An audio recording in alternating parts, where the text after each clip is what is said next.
morning. No, say it the other way. Ohayou gozaimasu. Ohayou gozaimasu.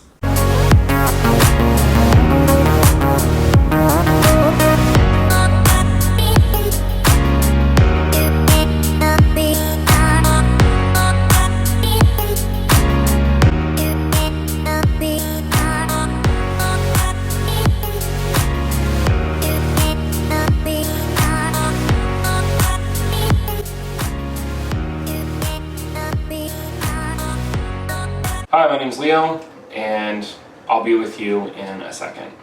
Preface, this video is going to be a little all over the place because I got my days out of order. In case I haven't shared before, I'm trying to plot out most of the videos that I do put up here. However, it just dawned on me this morning that I did not plot out the correct day, and my OCD self would not let me film what I'd already plotted out because it came after this current day of when my family and I went to Tokyo Station and then Akihabara.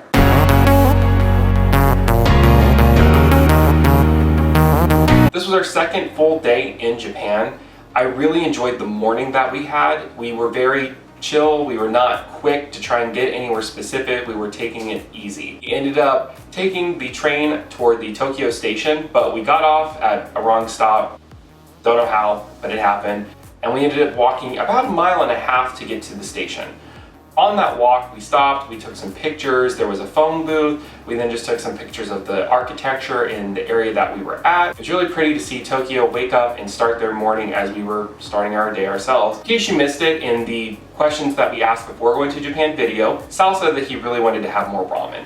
We dedicated this part of our morning to finding some ramen and trying it out. Thankfully, he did look online on my behalf and he found some vegan places inside Tokyo Station. So ultimately, that's where we were headed for lunch, and after taking some pictures on our walk, we made it. We got inside the station and didn't realize there's 3 or 4 different levels. Thankfully, with the help of some really nice local girls, they were able to help point us in the right direction. We did find Ramen Alley inside the Tokyo Station, where it's a bunch of little shops, and there's not a lot of seating at each of these shops, but it's a bunch of quick, sit down, eat your ramen, and go styled restaurants. And this area had all sorts of different ramens from different areas of Japan. Although we didn't end up at the specific restaurant that we were looking for or had planned to go to, we did find one that fit perfectly, and it was so good. As a parent, I was unsure how Tatum would really like ramen. There's a part of her as a kid that just wants to try everything because why not? But then there's also the realistic side of her that hates things that are different, but she really did enjoy the ramen just like the rest of us. One thing that did motivate Tatum to eat the ramen is that over in Japan,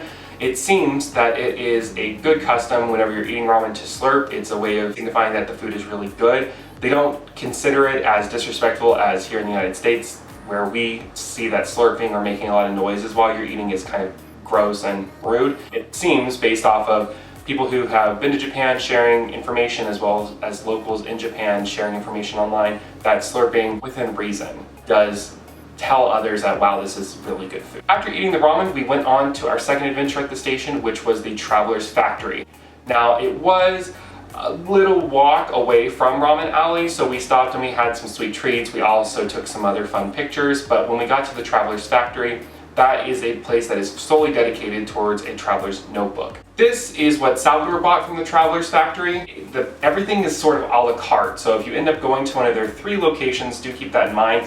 You're going to be buying the book itself, but then you're going to be buying the inserts if you want to buy any sort of stamps or pens to go along with it, or they have little charms, and they also have, of course, this bag. But inside the bag, Sal keeps his traveler's notebook.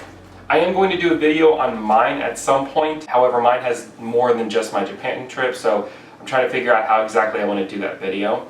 I personally did not buy a traveler's notebook in Japan because they are made of leather, and as the lifestyle I try to lead, this isn't something I needed. As you can see, Sal's is thick, full of, that's what she said, full of lots of maps and little knickknacks and little pieces of paper that we found while over in Japan. Definitely worth the purchase. I think all in all, he spent $60 US? Yeah, so $60 for this, and it's one of his favorite purchases. So if you go, if you love making a habit of traveling, even if it's mainly done within the States, get a traveler's notebook. It's like a modern day scrapbook, and it's super fun to make and cute.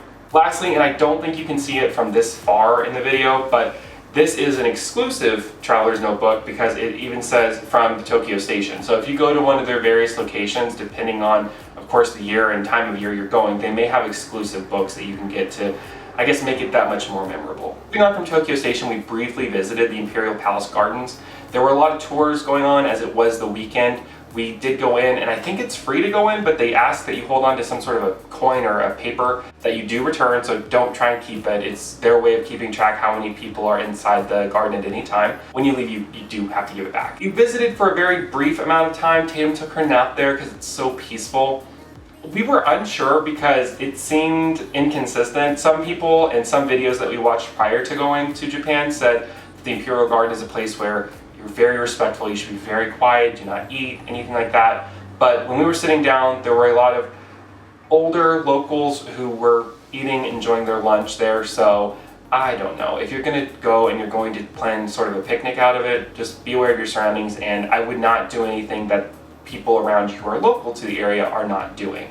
As pretty as the garden was, we didn't hang out there terribly long. We walked around as they did give you a map and you could see where you wanted to go. But we had plans over in Akihabara, so we quickly got out. Rather than taking a train, we decided to make the full walk to Akihabara because it was not expected to be too far. We stopped at 7-Eleven for snacks and drinks because we were getting tired, but we got over to Akihabara, and let me say, Akihabara, or the Electric City, is very booming. It's filled with electronics. It's different than what I had fully expected, but different is not bad. I will say this is probably a spot that in my future trips to Japan, I may not necessarily come back to. And the reason is it was a lot more adult focused and central than I really had expected. What I learned in Akihabara is that just because it may look kid-friendly does not necessarily mean that it's meant for kids. Something that I've done when sharing my trip with others whenever I went to Japan is that I kind of call different districts in Tokyo by cities or other towns that might be familiar. For example, I say that Akihabara is kind of like the Las Vegas in Tokyo.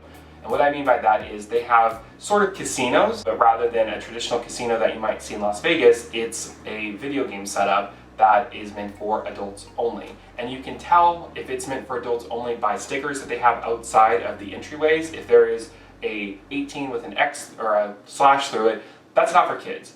So if you're going to go over there and if you're going to take someone who's under 18, please, please, please take a look at those, because you will probably get a lot of bad, dirty looks and have someone come up to you and quickly usher you guys out, because there is a lot of, I believe it's called hentai, where there's nudity in anime characters, and it's not really something that's designed for kids to see or be exposed to. Now, not every arcade in Akihabara is like that. I think that we were really just unlucky, and it felt like we were going from spot to spot to spot, and they were all not for kids. We did find one that our daughter, who at the time was 4, was able to go into, and they are really busy. I think this one had 7 floors, lots of different video games, and it was clear that this was a spot that locals love to hang out at. And it was a lot of fun for them. We had a really nice gentleman who helped us get one of the video game, arcade game machines set up, because it was a full dome that you would sit in, but unfortunately you needed to be able to read or understand Japanese in order to get the game started. So he came over, he helped Tatum, and I think she had a lot of fun playing that. Also, similar to casinos, there is a lot of smoking that goes on. I knew that when I was going to go to Japan that smoking was everywhere, at least that's what people made it seem. I was actually pleasantly surprised that I didn't see a lot of smoking. There were some sections that were marked off, and you could see that there were people standing around almost in kind of a clear window pane like barrier where you could see they were smoking, but what they were smoking was not necessarily getting into the air that was by a lot of the crowd. In Akihabara, it's different floors have smoking, some do, some don't. Just pay attention. If that's something that bothers you or upsets you or you don't care, then great. Just be mindful where you're at, and it's their place, it's the locals' area that they love to go and have fun and kick back and enjoy their Friday night or their Saturdays, and it's you to kind of partake in that experience. So just because something may upset you doesn't mean that's a place that you really need to share. Really fun too was the bathroom game, at least for the men's. I don't know if the women's has anything that's comparable, but for the men's, you can pick your urinal and you can pee, and based on the strength of your stream or the amount that you pee, you can play different games and you can win. But I don't want to know what you win. After we left the arcade scene a little bit, we saw that they had a lot of claw machines. And we're not talking about over here in the States, the little candy machines where you have like just that little knob that you're moving around. It's full-blown massive stuffed animals inside these claw machines. And there's rows of them, there's floors of them. So we did pop into one of those shops for a second to see if we could win something. I won a Rowlet, who is my favorite Alolan starter Pokemon. So that was really cool to get in there and play it and just win him.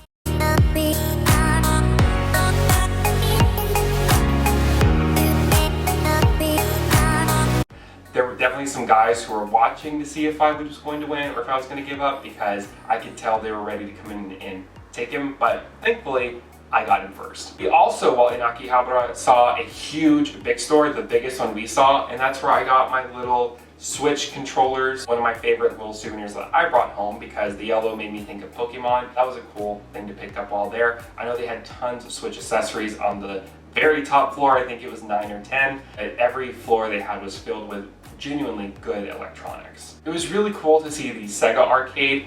It was when we turned into Akihabara from walking, we just shifted our viewpoint and looked up and it was like, bam, there it is. And that was really cool.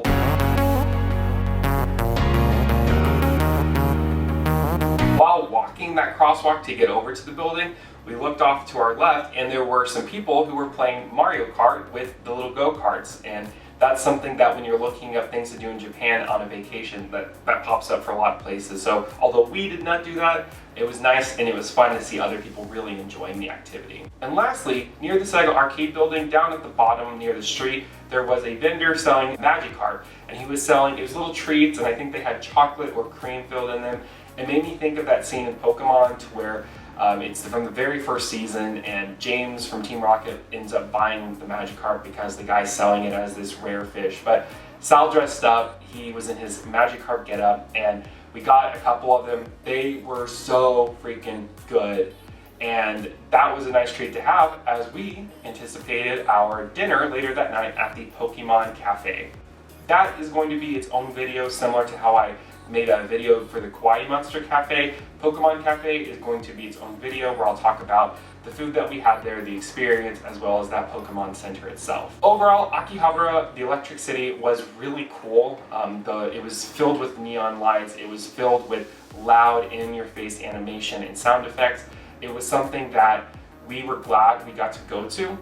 But like I said, it may not be somewhere that I revisit in the future, at least maybe not on my next trip. If I ever go to Japan by myself or just Sal and I think that it is something I would like to explore a bit more.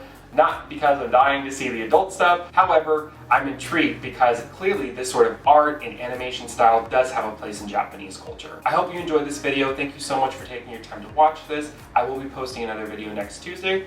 As I said, my next video where I talk about Japan will focus on the Pokemon Cafe, so if that's something you've ever considered going to or you just want to know more about, check out that video. Take care and have a great day.